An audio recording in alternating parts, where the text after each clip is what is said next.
¿no? Muy bien, entonces la clase anterior conversamos un poquito acerca de cómo se comportaban los circuitos cuando le introducíamos este dispositivo adicional que era el inductor o el autoinductor. Hoy lo que vamos a mirar es, primero, mirar cómo se comporta un circuito cuando ese autoinductor o el circuito que tiene ya el sistema de inductor y resistencia en serie, lo estamos alimentando entonces con una fuente donde el voltaje está variando en el tiempo, ya cuando tenemos una fuente no de corriente directa, sino de corriente alterna. Entonces vamos a simbolizar esa fuente con este simbolito eh, como una ondita sinusoidal. Lo que nos va a representar eso es decir, que el voltaje en el tiempo estará cambiando por medio de una función sinusoidal. Esa es la manera, digamos, la solución más sencilla de identificar, además porque se adapta adecuadamente a lo que se puede lograr, por ejemplo, con un generador de corriente alterna. Tenemos entonces aquí esta cámara para poder tener más espacio para dibujar. Bueno, entonces ese voltaje estaría dado en términos de una amplitud del voltaje por una función de tipo coseno, ¿cierto? Ustedes saben que la función seno y coseno pues tienen la misma forma funcional, solo que están desfasadas una con respecto a la otra. Entonces, cuando tenemos este tipo de señal o cuando tenemos este tipo de circuitos, si nosotros volvemos a aplicar la ley de Faraday y empezamos a hacer el recorrido de este circuito,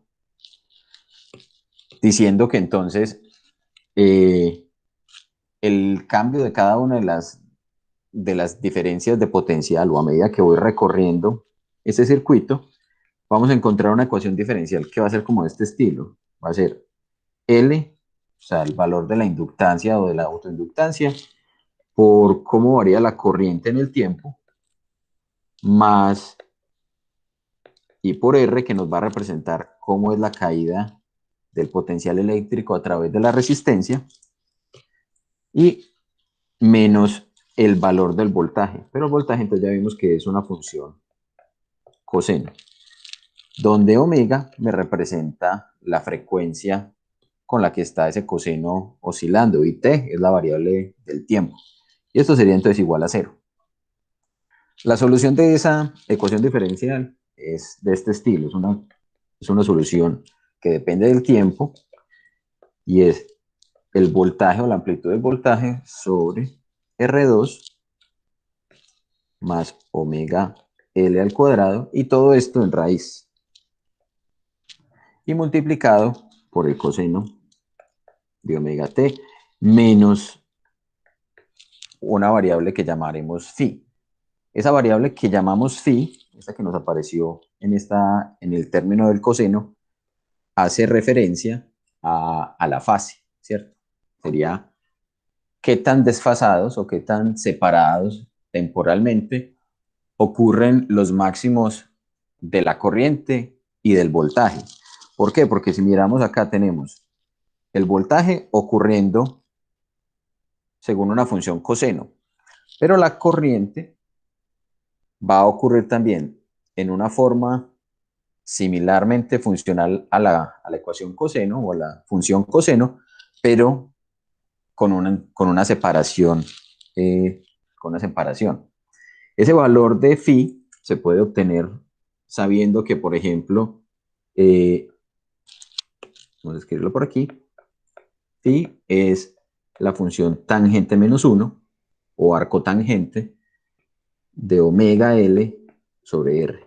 O sea que si nosotros conocemos, por ejemplo, el parámetro, el parámetro de la autoinductancia, la resistencia y la frecuencia de la señal, pues ya sabemos cuánto va a ser ese desfase que van a tener el voltaje y la corriente.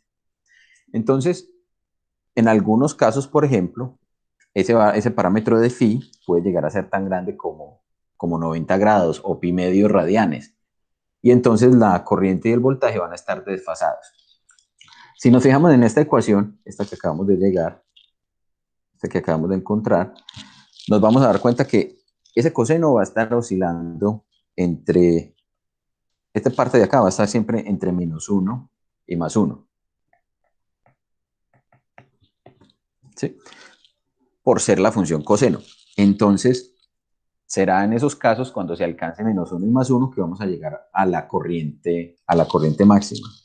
La corriente máxima, entonces, es simplemente este otro término de acá, este que nos acompaña al coseno. Entonces, este término de acá nos va a representar la corriente máxima que se puede alcanzar en el circuito. Entonces, la corriente máxima sería B sub 0 sobre raíz de R cuadrado más omega L al cuadrado. ¿Qué es lo que pasa con ese omega L? Ese omega L, pues entonces, si ustedes recuerdan de la clase anterior, habíamos dicho que lo que hacía el inductor era oponerse a que la corriente cambiara rápidamente. Entonces, la corriente, por ejemplo, hacía algo como esto, en el tiempo. Cuando empezaba a aumentar el tiempo, la corriente empezaba a incrementarse hasta que llegaba a una corriente máxima, y cuando desaparecía la fuente de voltaje, cuando desaparecía la batería, la corriente se iba disipando en la resistencia. Si ustedes recuerdan, eso era más o menos algo similar a lo que ocurría cuando teníamos un capacitor. El capacitor se cargaba y una vez estaba cargado, se podía descargar a través de la resistencia. Acá pasa algo similar.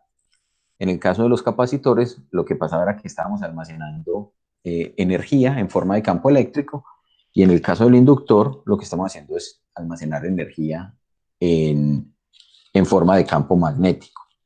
Entonces, si esa era la situación o lo que ocurría cuando teníamos una corriente de tipo DC, cuando tenemos una corriente AC, lo que vamos a esperar entonces es que también el inductor se esté oponiendo a que haya cambios en la corriente.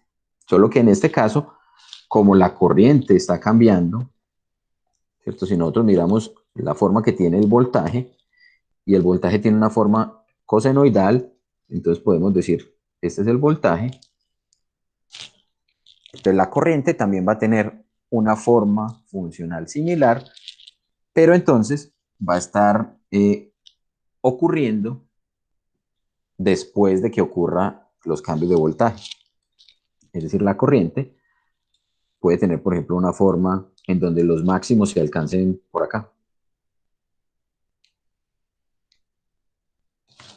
¿sí? Siendo esta función que tenemos en azul la correspondiente al voltaje en el tiempo, y esta que tenemos acá en rojo la correspondiente a la corriente en el tiempo.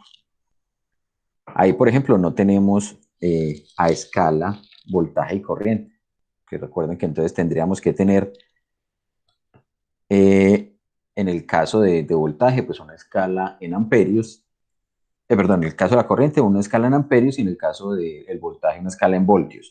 Pero entonces, temporalmente ocurren con unas formas funcionales similares, solo que desfasadas.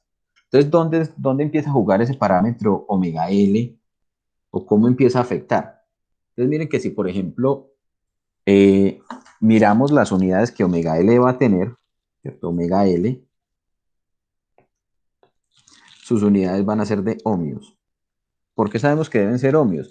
Porque miren que lo estamos elevando al cuadrado, sumando con un término que es de resistencia, cuyas unidades están en ohmios, y luego sacándole la raíz para que acá esto me quede en la parte inferior ohmios cuadrados, y al sacarlo de la raíz me quedan ohmios. Arriba me quedarían voltios de este voltaje. Entonces la corriente podría tener funcionalmente las unidades de voltios sobre ohmios, que serían amperios, ¿sí? Entonces este producto de omega por L está en ohmios. En el caso en que la frecuencia, ¿no?, este parámetro omega sea muy alto, vamos a escribir esa situación. Si omega L, tenemos una situación donde omega empieza a incrementarse mucho, miren lo que pasa con esa ecuación. Cuando este parámetro se incrementa demasiado, entonces todo este denominador aumenta y la corriente va a ser muy pequeña. Lo otro que también tenemos que tener en cuenta, ¿cierto? O lo que más o menos podríamos analizar a partir de ese resultado es que si la corriente o si esa frecuencia con la cual está cambiando la corriente es muy rápida, eso significará entonces que los cambios del campo magnético que se están produciendo, ¿cierto? Esto implica que esos cambios de phi b o del flujo magnético en el tiempo también van a ocurrir muy rápidamente. Y si esto, ¿cierto? Si este flujo del campo magnético está cambiando también muy rápidamente, entonces uno esperaría que la fuerza electromotriz inducida también sea muy grande. Sí, es un efecto o una seguidilla de fenómenos que van acompañados uno del otro. También, por ejemplo, si tenemos otra segunda situación, por ejemplo, si tuviéramos un aumento del parámetro de autoinductancia, es decir, si tenemos un inductor que se oponga mucho, entonces miren que también ese inductor o ese parámetro L está en el denominador y eso va a hacer que la corriente en últimas también sea muy pequeña. Entonces miren que estos dos parámetros se van a comportar como si fueran una resistencia adicional a la resistencia R que va a tener el circuito. Entonces, si miramos ese circuito que teníamos aquí inicialmente, a pesar de que L o de que el autoinductor está hecho de un conductor y despreciamos su resistencia, cuando la corriente empieza a circular, cuando va a pasar la corriente, este señor se va a oponer a que la corriente cambie muy rápidamente y por tanto también se va a comportar como si fuera una resistencia. En el caso contrario, ya dijimos qué pasaba si omega y L eran muy grandes. ¿Qué pasa, por ejemplo, si omega L es muy pequeña?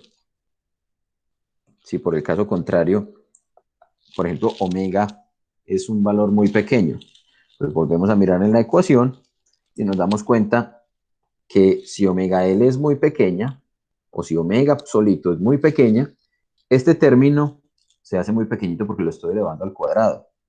Y entonces casi que se puede despreciar y me queda la resistencia al cuadrado dentro de una raíz. Sale solamente la resistencia, y entonces me queda que la corriente es B sobre R. Y eso no es otra cosa que la ley de Ohm para sistemas en los cuales el sistema pues, o la fuente sea un sistema de corriente directa.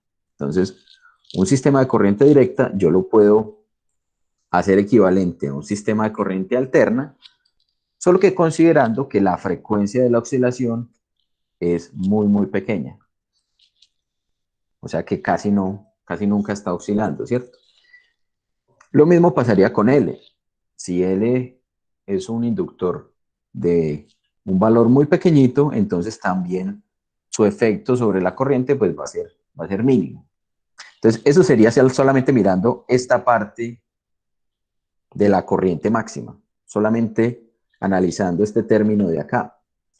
Pero entonces también cómo nos afecta el hecho de esta otra segunda parte, esta función de desfase. Miren que también tiene a los parámetros omega, L y R. Entonces uno lo que puede hacer es recordar cómo es esa función arcotangente.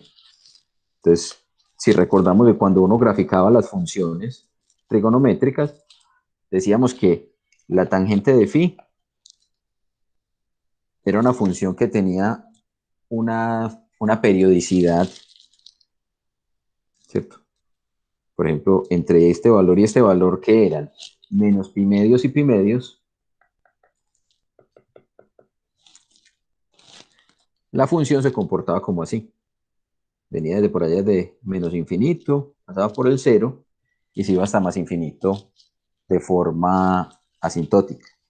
Y otra vez volvía a pasar por acá en 3 pi medios, ¿sí?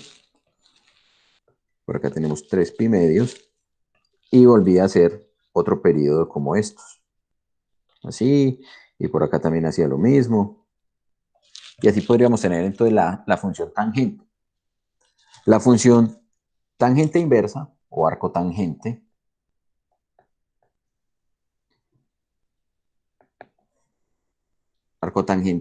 de omega L sobre R, sería una función que sería como de este estilo, que sería asintótica con pi medios y menos pi medios, y que tendría un dominio que va desde menos infinito hasta infinito. Entonces, cuando los valores de omega L, R, que sería como la función, el parámetro que tenemos acá, cuando los valores de omega L, R tienden a infinito, ese valor de phi tendería a pi medios, y cuando tienden a un valor muy pequeño, estaríamos hablando de que la función tendería a valores de desfase cero. En este caso no podríamos hablar de esta parte de la función, porque estaríamos hablando de que omega L y R tomarían valores negativos. Entonces nos vamos a quedar únicamente con la parte positiva de la función, con esta región de acá. Y entonces la misma historia. Si nosotros tenemos valores de omega L muy grandes, estaríamos tendiendo hasta esta región, es decir, el desfase sería cercano a pi medios. Y si tenemos valores de R muy grandes, como está en la parte inferior, entonces el desfase tendería a ser cero. ¿Eso cómo se visualiza? ¿O eso cómo afecta? Pues cuando estamos dibujando o cuando estamos analizando la función de la corriente, estaríamos diciendo que esa corriente sería esa corriente máxima de la cual hablamos ahorita, multiplicada por el coseno de la misma frecuencia, ¿cierto? Que miren que teníamos esa misma expresión, omega t,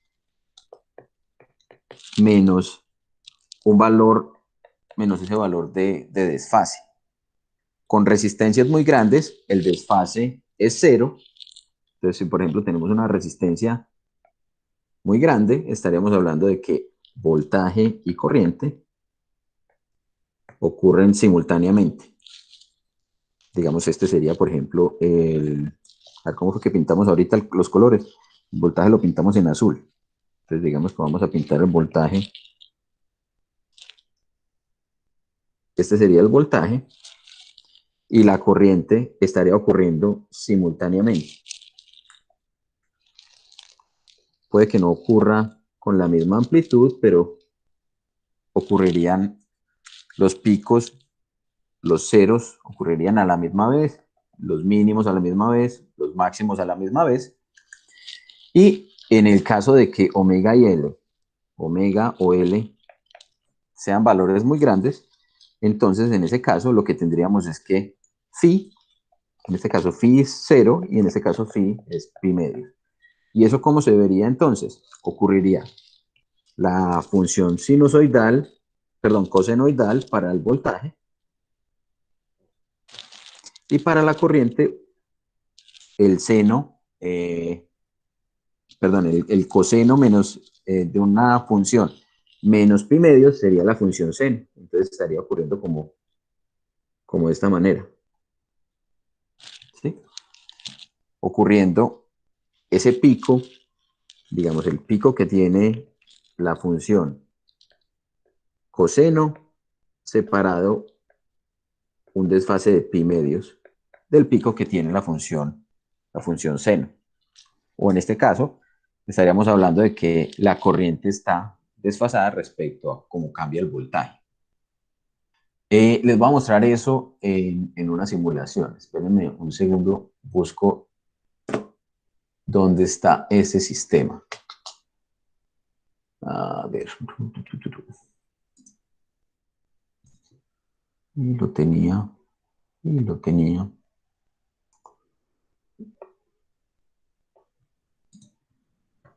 Y ya se me perdió.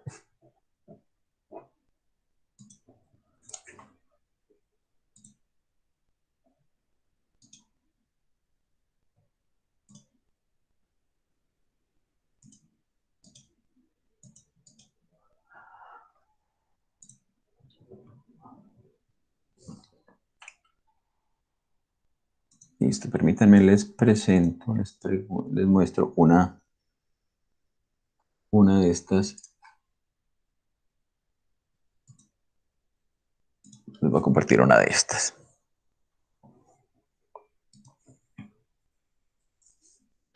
Y vamos a abrir. ¿Dónde está ese?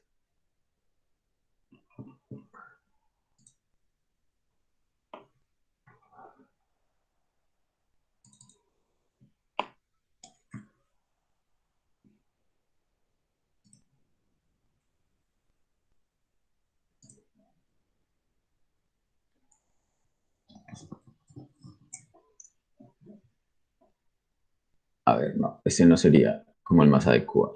Yo creo que es mejor el que teníamos anteriormente. Este. Miren lo que tenemos acá.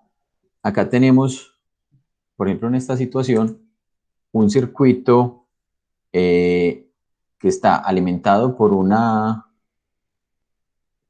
corriente DC que está alimentándome a un circuito de resistencia, inductancia y capacitancia, o sea, RLC. Vamos a mirar qué ocurre, por ejemplo, cuando cerramos el circuito. Cuando cerramos el circuito, por ejemplo, en este caso, nos damos cuenta, nos damos cuenta que, por ejemplo, en este caso, estamos haciendo la carga de, del inductor. Listo. Entonces, miren que acá estamos viendo cómo aumenta la corriente en el inductor oponiéndose al paso de esta corriente DC. Si abrimos el switch, el campo magnético que está almacenado en el inductor ahora se disipará y empezará a convertirse en campo eléctrico almacenado en el capacitor. Abramos este aquí. Por ejemplo, no, este no sería como lo más, como el que me muestra exactamente el efecto que les quiero mostrar. Veremos si este es mejor, RC. De pronto se me permite este más fácil. Bueno, esta es otra de las simulaciones que tenemos también disponibles. En este, por ejemplo, podemos jugar cambiando completamente los parámetros, ¿cierto? Haciendo R, que nos va a aparecer una resistencia.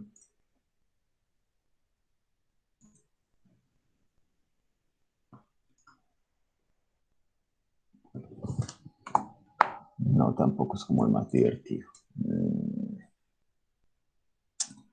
Pero yo qué hice,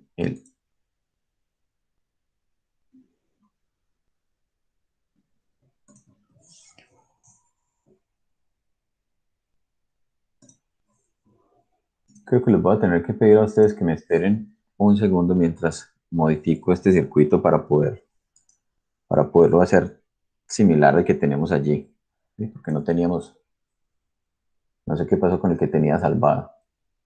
Bueno, yo miro si lo abro, si me abre nuevamente. RLC, RLC.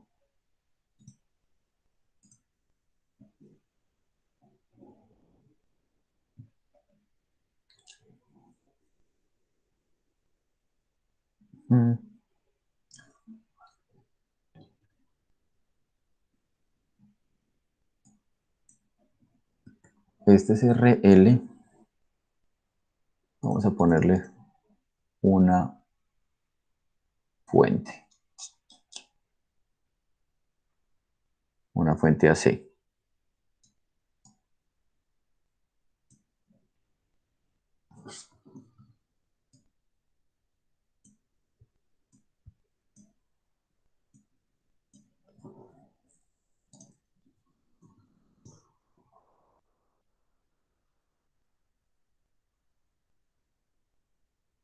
Y quitemos el camino que tiene por acá.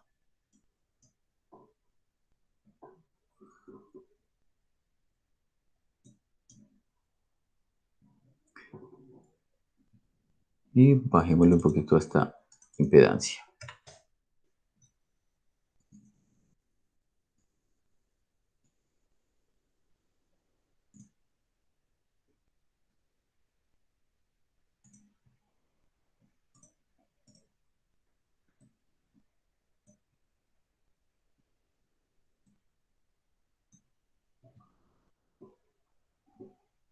No, pero no estoy viendo la oscilación. Mm.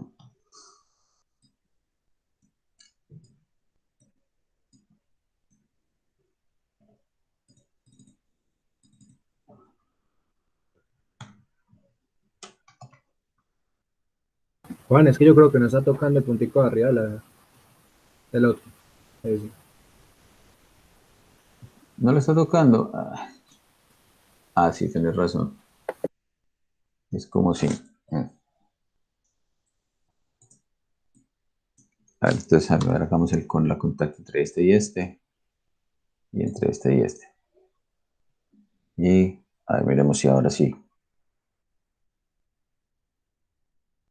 Sí, señor, tenía razón. Eres el problema.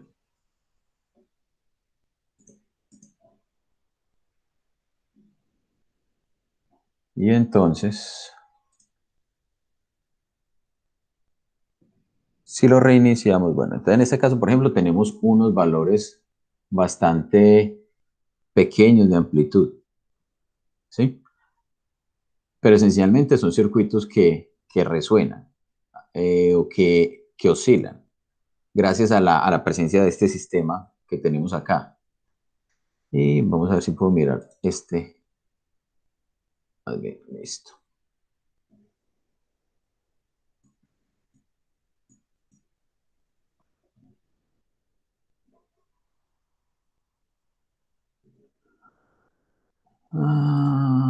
Y cambiémosle este para que la escala horizontal sea.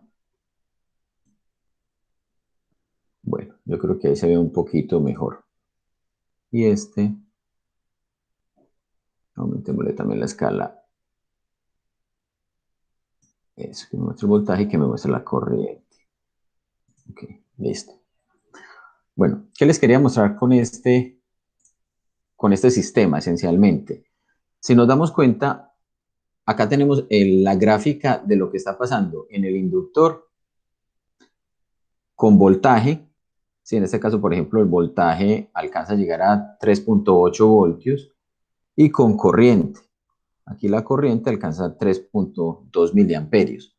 Pero miren que el voltaje y la corriente no ocurren simultáneamente, o sus picos no ocurren al mismo tiempo, sino que ocurren desfasados. El pico de la corriente, por ejemplo, ocurre cuando se da el mínimo del voltaje. Mientras que en este otro lado, al lado de la izquierda, tenemos lo que está ocurriendo con la resistencia. Y en la resistencia, el pico de voltaje, en este caso de 3.1 voltios, ocurre simultáneamente con el pico de la corriente, que es de 3.1 miliamperios. ¿Sí?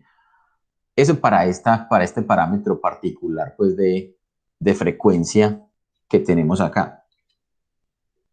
Eh, Otra situación o un sistema, digamos que funciona aproximadamente o con un funcionamiento similar, es el que vamos a ver, por ejemplo, si lo que tenemos es un circuito donde estemos, eh, donde tengamos los tres elementos en serie o en paralelo.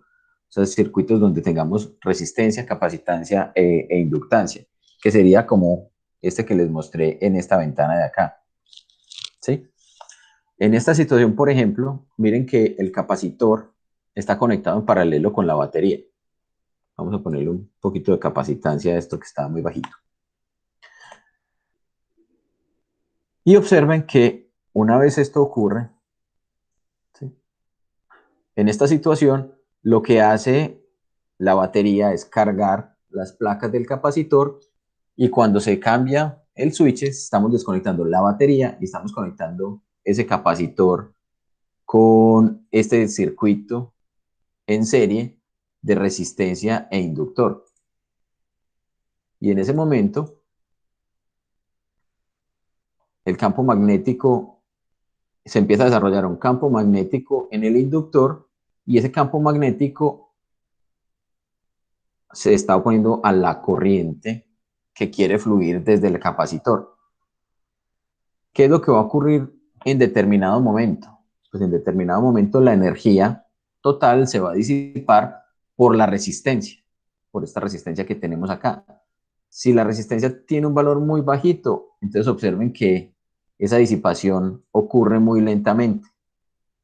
Esencialmente, esta gráfica que tenemos acá nos está mostrando el voltaje contra la corriente, ocurriendo el voltaje también desfasado con respecto a la corriente. Y, y miren que casi no se atenúa con el tiempo.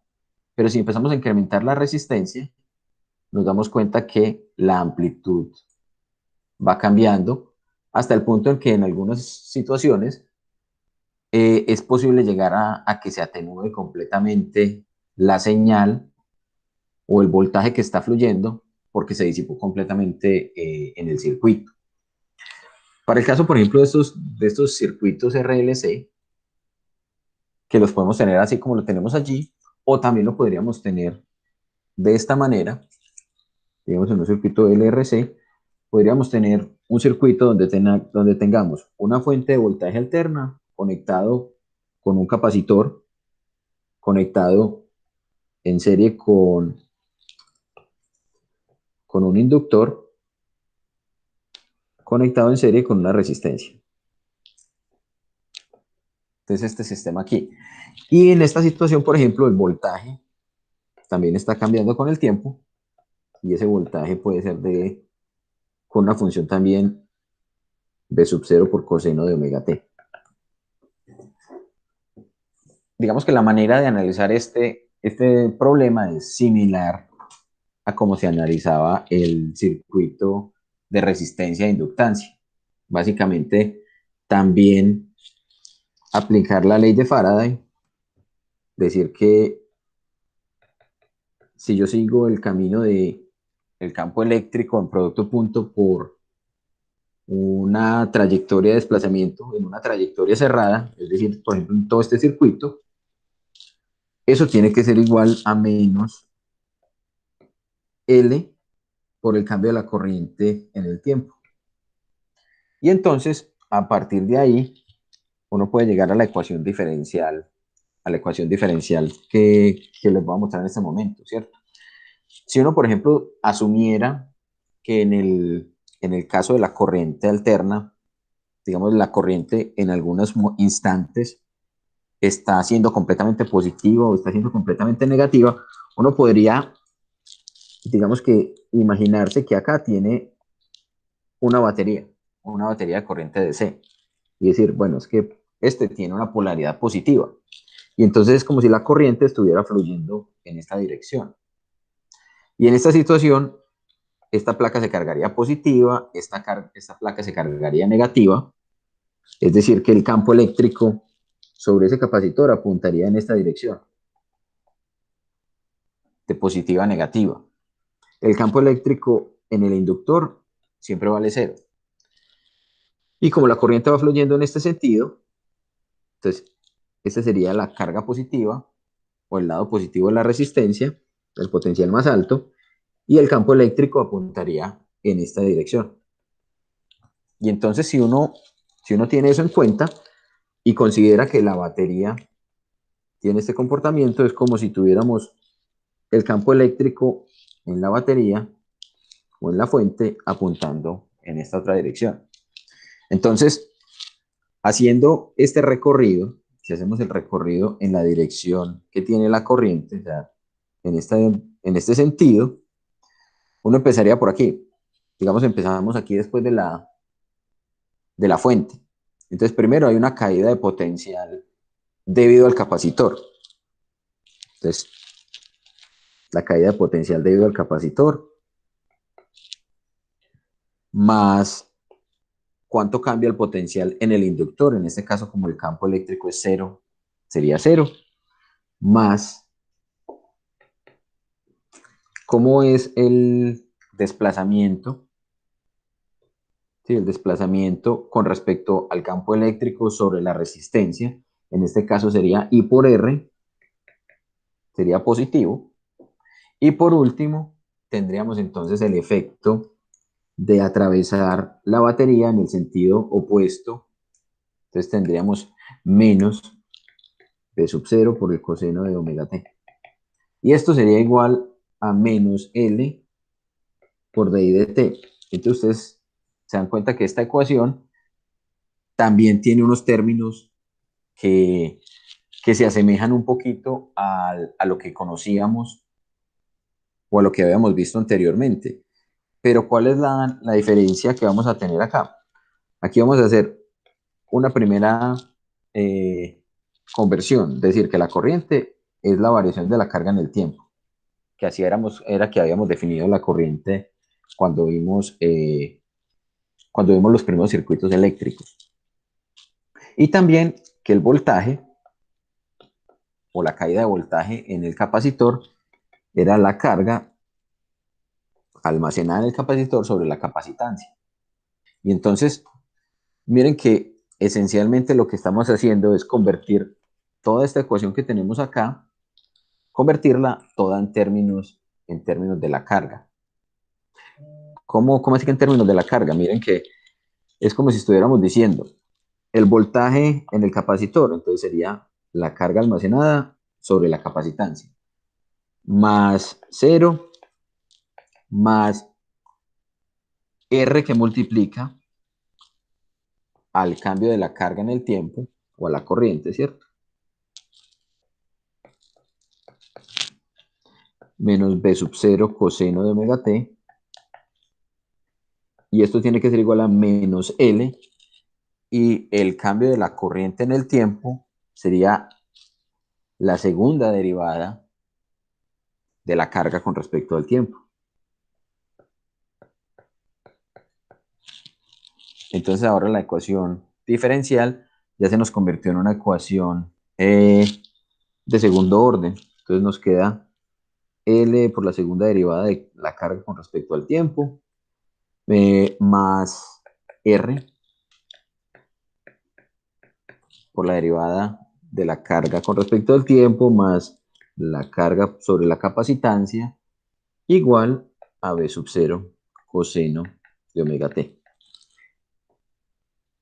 Entonces a lo que se llega cuando se resuelve esta ecuación diferencial, inicialmente es una función de la carga, de cómo varía la carga con el tiempo, que luego puede volverse a convertir a cómo varía la corriente con el tiempo. Entonces esa solución o esa ecuación en el tiempo, cambié de color aquí, la solución de esa ecuación diferencial cuando se convierte nuevamente a términos de corriente es el B sub 0, o sea, la amplitud del voltaje sobre R al cuadrado más omega L menos 1 sobre omega C, esto al cuadrado, y esto multiplicado por el coseno de omega t menos phi. Esa ecuación diferencial o esa solución de la ecuación diferencial, miren que también tiene un término de fase. Entonces el término de fase, ese phi, es otra vez la tangente inversa, pero ahora el término viene acompañado por esta expresión omega L menos 1 sobre omega C sobre R. Entonces esta es la solución a la que se llega. ¿Cuáles son como digamos, los parámetros a analizar de esa solución? Pues acá tenemos este término que voy a encerrar aquí en azul. Omega L menos 1 sobre omega C. Que si ustedes se dan cuenta es este mismo que está acá. Omega L menos 1 sobre omega C. Y eso recibe un nombre. La manera como llaman a ese término es con la letra griega chi mayúscula. Y eso es omega, ¿cierto? Es omega L menos 1 sobre omega C. Se conoce como reactancia. Y las unidades de la reactancia están en ohmios. Todo el denominador completo de esta ecuación, todo esto que tenemos acá, también recibe un nombre o se representa con la letra Z, Z mayúscula. Esto es igual a R al cuadrado más, miren que esto no es otra cosa que chi cuadrado, y eso recibe el nombre de impedancia. Y también está dada en ohmios. Entonces, como estamos llegando a parámetros que son dependientes, tanto la reactancia como la impedancia, son funciones de R, L y C. De R, de L y de C. Y de la frecuencia incluso. ¿Sí? Tanto Xi como Z son funciones de esos parámetros. Entonces, esos parámetros Xi y Z, la reactancia y la impedancia, se comportan como si fueran unas resistencias, una resistencia efectiva que va a modular o va a definir cómo se comporta el circuito. Esencialmente, digamos de un modo similar a como mencionamos ahorita, ¿cierto? Si los parámetros de omega, L y C son muy altos o muy bajitos, entonces vamos a tener un cierto comportamiento en la corriente. También, así como ahora, la corriente también puede estar desfasada con respecto a la señal del voltaje. El voltaje estaba en términos del coseno y la corriente en términos del coseno menos una fase. Entonces, esa fase también va a depender de los parámetros que se obtengan o de los valores que omega L y C tengan. Eh, Otra de las cosas con las cuales es importante o que es importante tener en cuenta es que miren que si L es muy grande, entonces es posible que todo este término de abajo sea muy grande y la corriente sea muy pequeñita. Si C es muy grande, este término completo sería cero. Y entonces, digamos que también importaría muy poco el efecto que tenga sobre el sistema, ¿cierto? Si la capacitancia es muy pequeñita, es muy grande, perdón, todo este término sería cero. Pero va a ocurrir un fenómeno importante o interesante cuando este término de acá,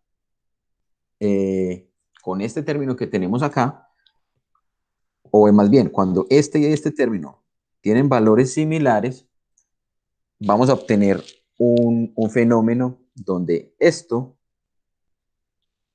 término va a ser esencialmente cero. Y eso ocurre en lo que se llama la resonancia del circuito. Entonces miren que cuando, por ejemplo, tenemos omega y L igual a 1 sobre omega C,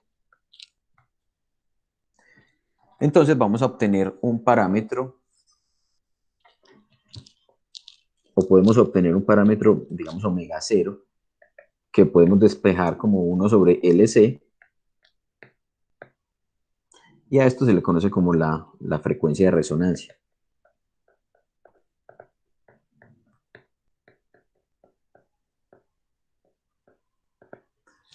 Esa resonancia lo que provoca en el circuito es que se obtengan los valores máximos de la corriente. ¿Cómo así? Cuando tenemos ese parámetro o cuando la frecuencia obtiene ese valor, la corriente obtiene su máximo valor. Es decir, se obtiene una situación donde I es la corriente máxima y sería igual a B sobre R o a B sub 0 sobre R, ¿cierto? Que es esencialmente el término que tenemos acá, si miramos esta situación. ¿Cómo podemos mirar o cómo podemos, digamos, analizar un circuito de ese tipo? Entonces miremos por acá un circuito con valores numéricos, que era el que tenía, a ver dónde estaba. Sería este. No. Vamos a abrir RL.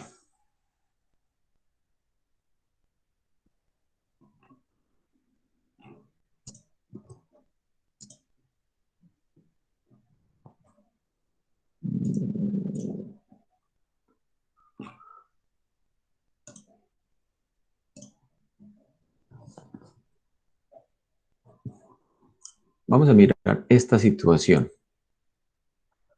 Por ejemplo, yo les presento este circuito.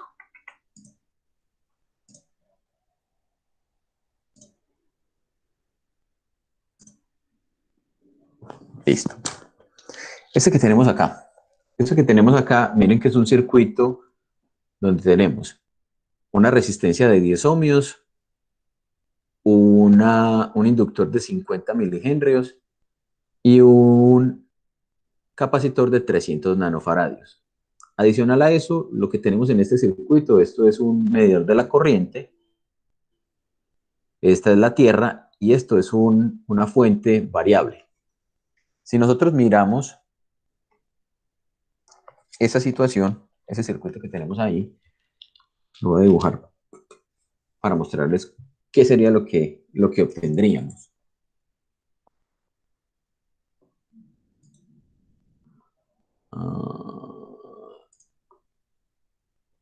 Se me perdió aquí. Listo. Tendríamos como esta situación, tendríamos la resistencia de 10 ohmios, tendríamos una fuente, bueno, tenemos un capacitor de 300 nanofaradios, tenemos una fuente, tenemos un inductor. Y este es de 50 milihenrios. Entonces, ¿qué es lo que tenemos, por ejemplo, con esos parámetros? Supongamos que el voltaje V sub 0 es de 10 voltios.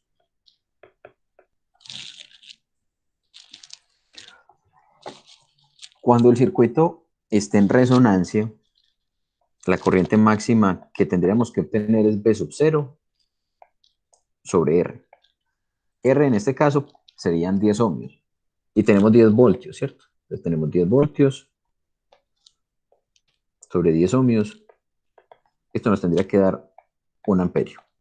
Esa es la corriente máxima que tendría que circular cuando la frecuencia con la cual estamos alimentando este circuito sea la frecuencia de resonancia.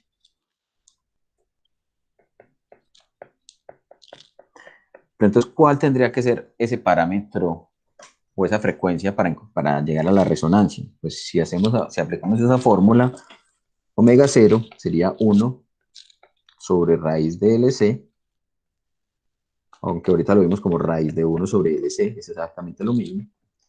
Y eso sería entonces 1 sobre la raíz de 50 por 10 a la menos 3 henrios multiplicado por 300 por 10 a la menos 9 faradios.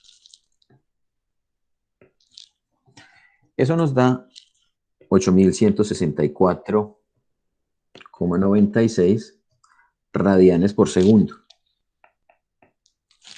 Que radianes no es una unidad, pongámoslo así. Radianes por segundo. ¿Qué hacemos con ese parámetro de radianes por segundo? Esa sería la frecuencia, lo que llamaríamos la frecuencia angular, pero nosotros necesitamos para ponerle en la fuente es la frecuencia temporal. Y entonces, ¿cómo convertimos eso de radianes por segundo a frecuencia en hercios?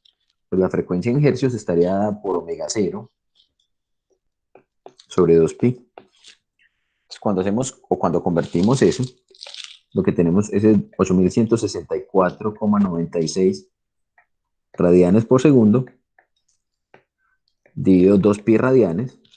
Eso se nos convierte en 1299,49. 1 sobre segundo. Y a esa unidad la llamaremos hercios, ¿cierto? Entonces, esto es 1,3, ya redondeando, 1,3 por 10 a la 3 hercios. Entonces, esta sería la frecuencia que tiene que tener la fuente para que ese circuito empiece a resonar o para que la corriente sea de 1 amperio. Cualquier otro valor que tomen R, L y C va a hacer que haya una corriente, pero que esa corriente no sea la máxima corriente. Entonces eso es lo que tenemos que visualizar. Entonces vamos a poner primero una fuente normal. Voy a presentarla. ¿Qué se me hizo ya? Aquí está.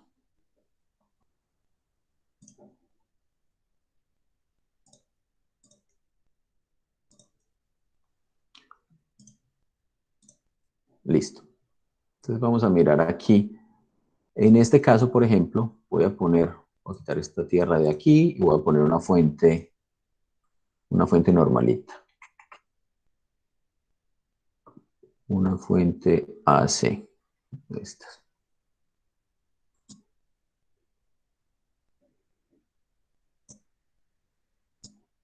Listo. Esta, por ejemplo, que tenemos ahí, que es de 40 hercios. O sea, que está muy desfasada del valor de corriente que vamos a tener. Vamos a ver si se quedó bien conectada. Y vamos a... listo. Entonces, si nos damos cuenta, por ejemplo, miren que sí, la corriente toma valores, pero los valores de esa corriente están en microamperios.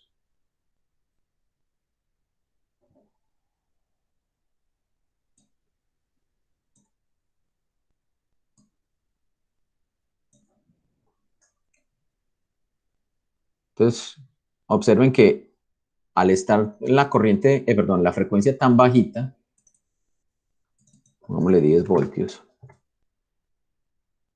igual él sigue teniendo un valor de corrientes excesivamente bajitas, en el orden de los microamperios, no alcanza a tener valores mayores. Vamos a ponerle, por ejemplo, a duplicar esa frecuencia, pongámosle 80. Y vamos a bajarle aquí a la simulación, a la velocidad, para que miremos más o menos los valores que se alcanzan. Miren que aumentando la frecuencia al doble, aumentó, pues, o varía entre micro y alcanza valores de hasta miliamperios. Lo podemos mirar por aquí. En el capacitor, por ejemplo, la corriente alcanza a ser del orden de 1,5 miliamperios. Si seguimos modificando la frecuencia, digamos que ahora va a ser de 160.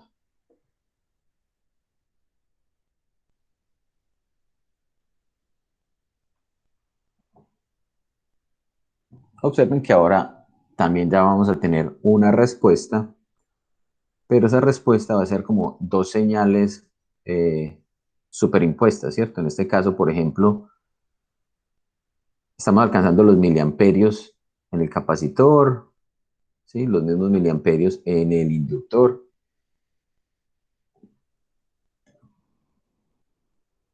Pero cuando vamos llegando y nos vamos acercando a esto, a los valores de resonancia, entonces vamos a tener un comportamiento mucho más bonito. Vamos a quitar esta fuente y voy a poner esta otra fuente, que era la que originalmente tenía, que es una fuente que tiene frecuencia o un barrido de frecuencias. Entonces empieza a barrer la frecuencia desde 1 hercio hasta 2000 hercios. Y alcanza un voltaje máximo de 10 voltios. Entonces miremos cómo hace esta, o qué hace esta frecuencia, ¿sí? Entonces miren que a medida que voy barriendo, la corriente alcanza valores, ¿sí? O va incrementando su valor a medida que va a aumentar. Ok, voy a aumentar la simulación. Mira, ahí está disminuyendo, pero luego vuelve otra vez a aumentarse.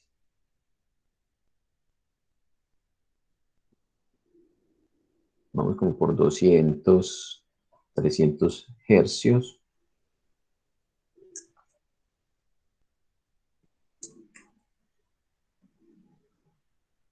400, 500. Vamos a pararle y miremos en cuánto está en este momento la corriente. La corriente va por el orden de 13 miliamperios. Sigamos la simulación. Parémosla otra vez cuando lleguemos a 900.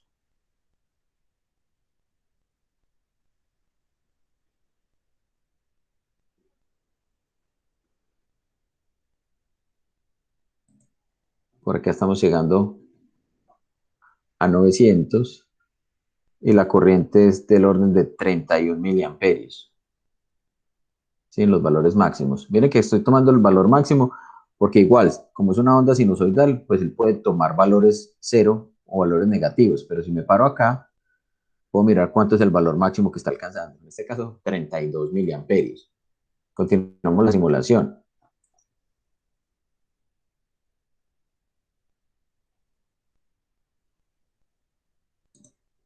Ya vamos por el orden de 1.1, 1100 kilohercios. Y la corriente ya va por el orden de 60 miliamperios. Y si continúo,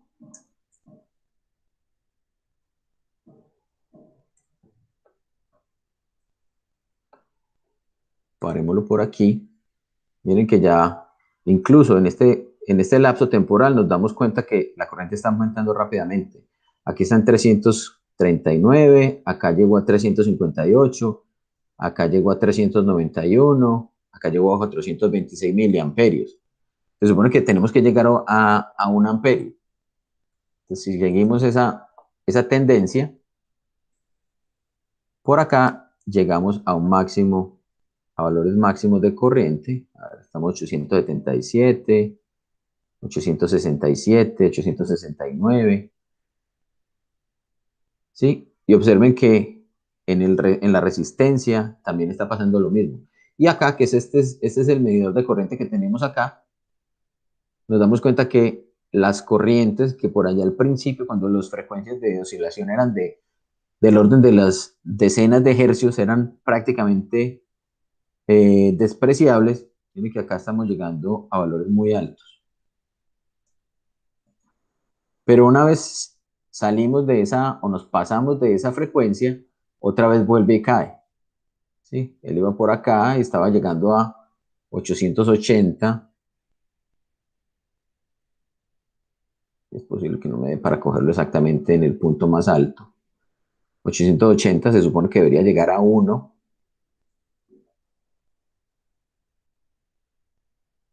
Y luego de eso, miren que decae muy rápidamente. Vamos a aumentar la velocidad de la simulación para que el barrido lo haga más rápido. Simplemente nos damos cuenta cómo el sistema empieza a oscilar, ¿cierto? O a alcanzar valores máximos. Bien, no los quiero como atosigar con muchas más ecuaciones porque yo sé que esta parte ya es bastante densa. Les quiero mostrar otra cosita y es esencialmente, o sea, ¿qué aplicabilidad tiene esto? Resulta que este sistema o estos sistemas que muestran esa resonancia, esencialmente son muy susceptibles a los cambios en los parámetros o en el sistema que tengamos acá. Entonces, por ejemplo, yo puedo modificar los valores de la inductancia y voy a obtener una frecuencia de resonancia distinta.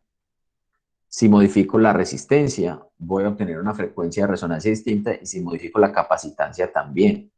Entonces, con este tipo de circuitos eléctricos, modificando los parámetros, yo puedo encontrar frecuencias diferentes para la resonancia. Miren, por ejemplo, lo que pasa con la simulación. Ahí, por ejemplo, está resonó acá, ¿cierto? En este punto, que era cuando teníamos del orden de 1300 hercios. Pero si yo modifico la capacitancia, que ahora está en 300 nanofaradios, y por ejemplo yo la incremento a 13 microfaradios, vamos a mirar en dónde resuena.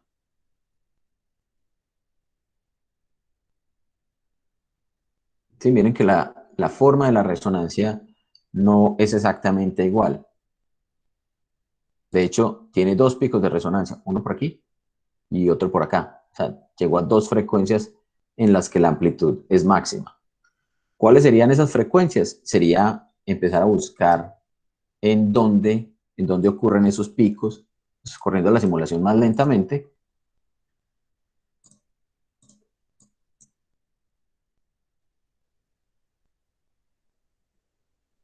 Y mirar qué valores de frecuencias se están obteniendo para que ocurran esas resonancias. ¿Sí? Por ejemplo, parece que por acá, sí, del orden de 130 hercios o 100, poco antes, tal vez del orden de los 100 hercios, hay una resonancia y luego vuelve a haber otra resonancia. No hemos llegado ni siquiera a 300 hercios y hay otra resonancia. Y eso fue simplemente modificando la capacitancia. Si movemos la inductancia, o sea, si volvemos a poner este en 300 nanofaradios, volveríamos a la situación que teníamos anteriormente, ¿sí? A la resonancia por acá en 1.3. Pero si movemos la inductancia,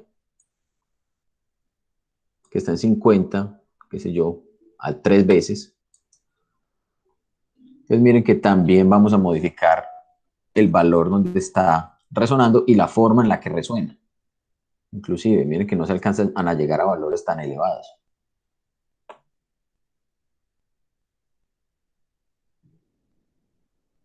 A ver, miremos en dónde se alcanza esta resonancia. Sí, como del orden de 700 o algo así, hercios. Bien, entonces, ¿qué aplicabilidad tienen estos tipos de circuitos? Vamos a parar esto. Esencialmente, esa resonancia, o lo que yo puedo hacer jugando con esas resonancias, es lo siguiente.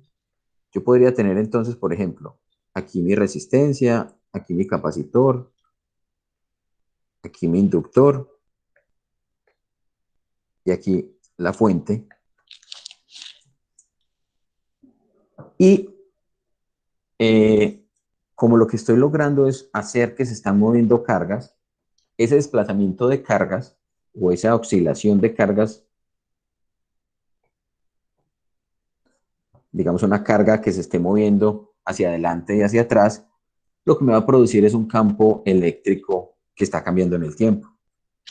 Ese cambio eléctrico o ese campo eléctrico que cambia en el tiempo, si ustedes recuerdan de las ecuaciones de Maxwell, me produce, me produce campos magnéticos que cambian en el tiempo, de acuerdo a lo que nos decía la ecuación de Ampère-Maxwell.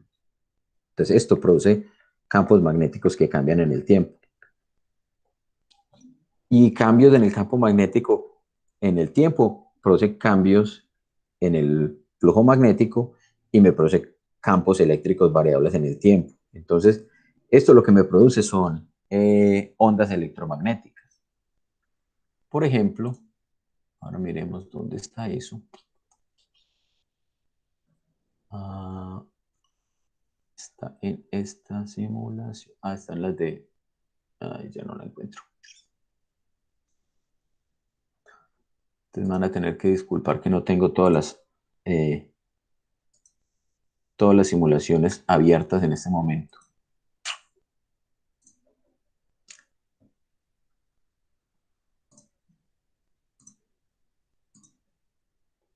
Listo.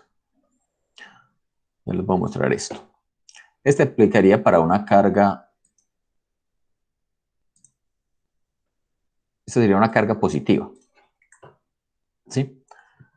Están viendo la simulación, ¿cierto? Están viendo una carga positiva ahí con las líneas de campo eléctrico. ¿Cierto que sí? Sí. Listo. Entonces miren lo que pasa. Aquí, por ejemplo, voy a mover la carga de manera manual. Entonces miren que cuando muevo la carga, se me produce un campo eléctrico que cambia en el tiempo y que se desplaza. Entonces, cuando las cargas ya no están estacionarias, como hacíamos en electrostática, ¿cierto? En electrostática, por eso precisamente se llama electrostática, porque las cargas están estacionarias. Cuando las cargas se mueven, me producen ondas electromagnéticas. Entonces, estos son campos eléctricos que están viajando en el tiempo y en el espacio. Aquí, por ejemplo, la velocidad a la que se está moviendo, o sea, obviamente la carga se tiene que mover muy rápido. Esa escalita o esa flechita verde que tenemos allí me indica la velocidad de la luz. Entonces miren que tengo que llegar a velocidades pues, relativamente altas para que este fenómeno, ¿cierto?, se pueda visualizar y me produzca campos o me produzca ondas electromagnéticas. Por ejemplo, allí. Allí tengo una onda sinusoidal o el desplazamiento es sinusoidal a la cual le puedo variar la amplitud, ¿cierto? Hacer que la amplitud sea más grande o más pequeñita y le puedo cambiar también la frecuencia, o sea que oscile más rápidamente o más lentamente. ¿Cómo juego con esas cargas y con esas frecuencias y con esas amplitudes? Esencialmente con el circuito RLC empiezo a modificar los parámetros de resistencia, de impedancia y de capacitancia para lograr que la oscilación sea diferente. Y entonces la onda que se está generando va a ser distinta.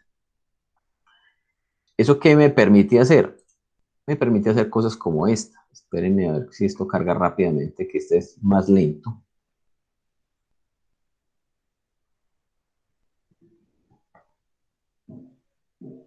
Vamos, vamos, vamos. Listo.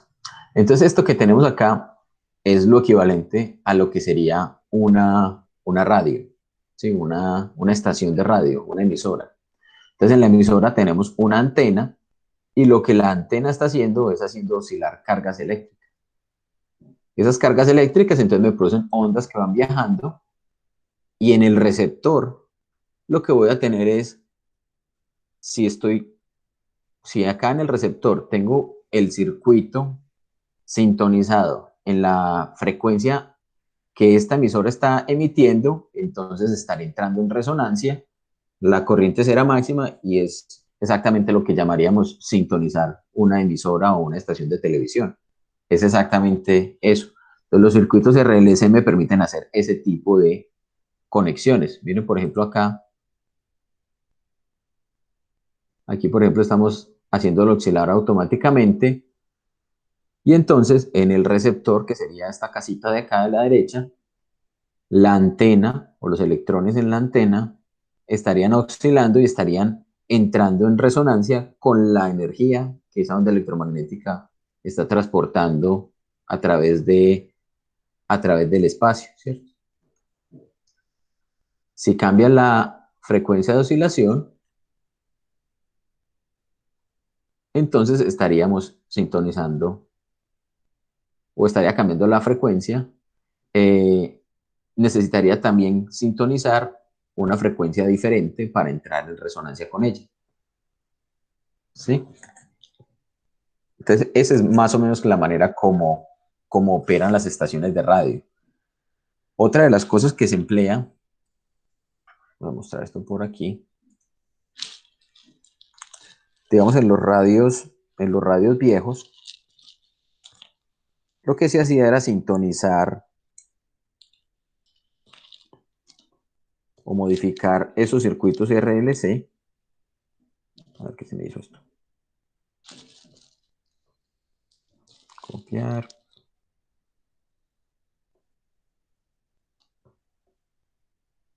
Pegar. Listo. Ahí están viendo ustedes una imagen, ¿cierto?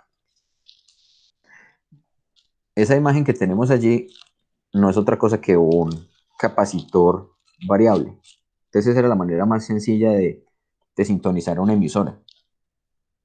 Cuando usted estaba moviendo la perilla para seleccionar la emisora, lo que estaba cambiando era la capacitancia, que si ustedes de pronto recuerdan, algunos ejercicios de los libros de física traen problemas como este. Problemas donde se habla de una placa o de un arreglo de placas que están intercaladas entre sí y a medida que este selector va rotando, el área de traslape entre estas placas que vienen en la dirección vertical se traslapa o va cambiando con estas plaquitas que están estacionarias acá en la parte inferior. Y entonces lo que se logra finalmente es que la capacitancia esté variando de acuerdo a la posición angular que esto tenga, ¿cierto? La capacitancia se convierte en, no la llamemos phi, llamémoslo teta más bien porque ya hemos hablado de phi en la clase, ¿cierto? La capacitancia se convierte en una función del ángulo teta. Y entonces esencialmente lo que estamos haciendo es sintonizar la emisora en una frecuencia distinta, modificar el valor de resonancia. Entonces, por ejemplo, si uno mirara esas funciones, esos picos que teníamos ahorita, si esto es la frecuencia y esta es la corriente, entonces, por ejemplo, para un circuito de relé C particular, uno podría tener una función donde a bajas frecuencias, por acá tiene un pico de resonancia y a altas frecuencias vuelve y decae. Sí, este sería como el omega cero, o la frecuencia en la que el circuito entra en resonancia.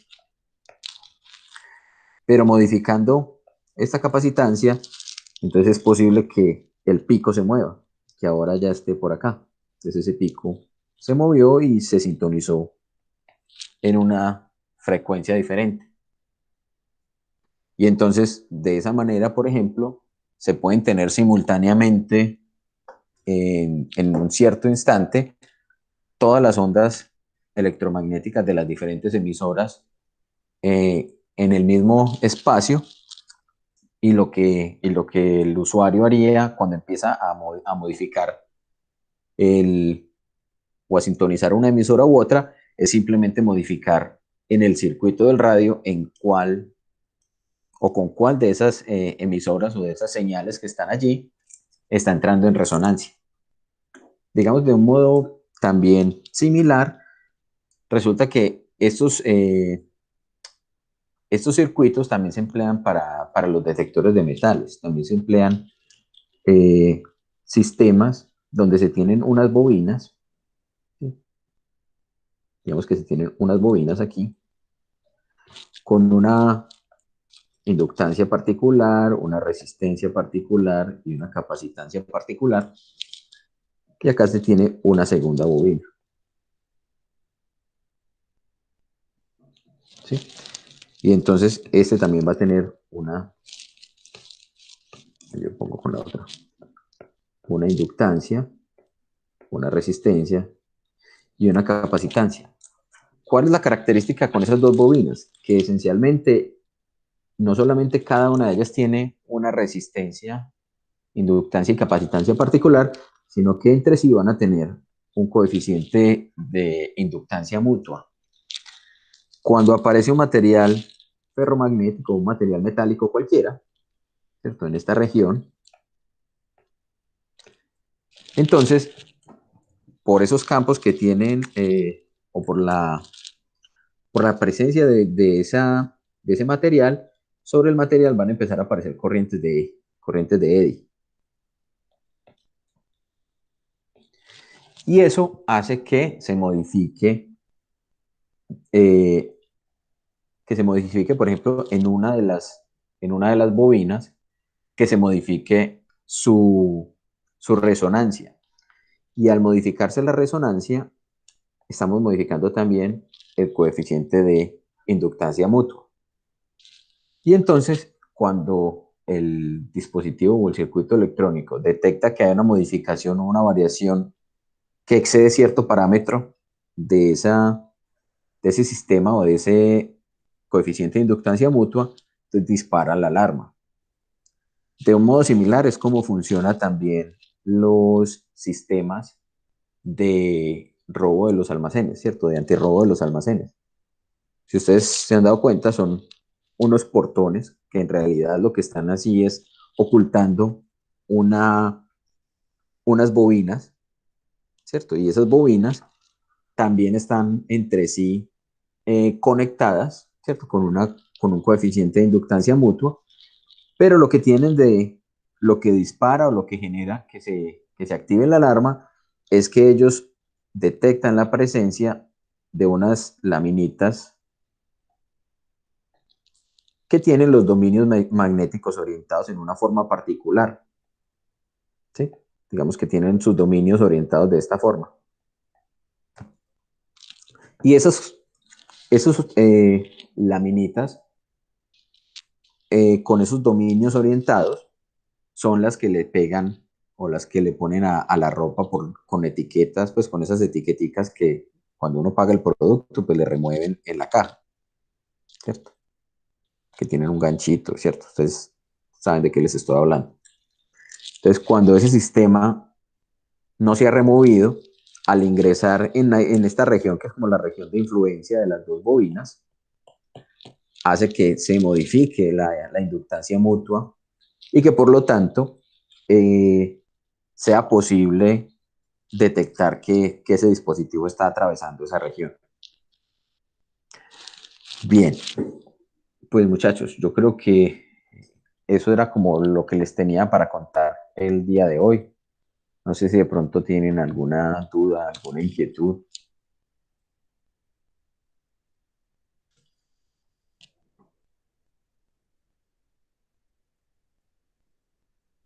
Hola, sí. Bueno, no, pero muchas gracias. Listo, muchachos.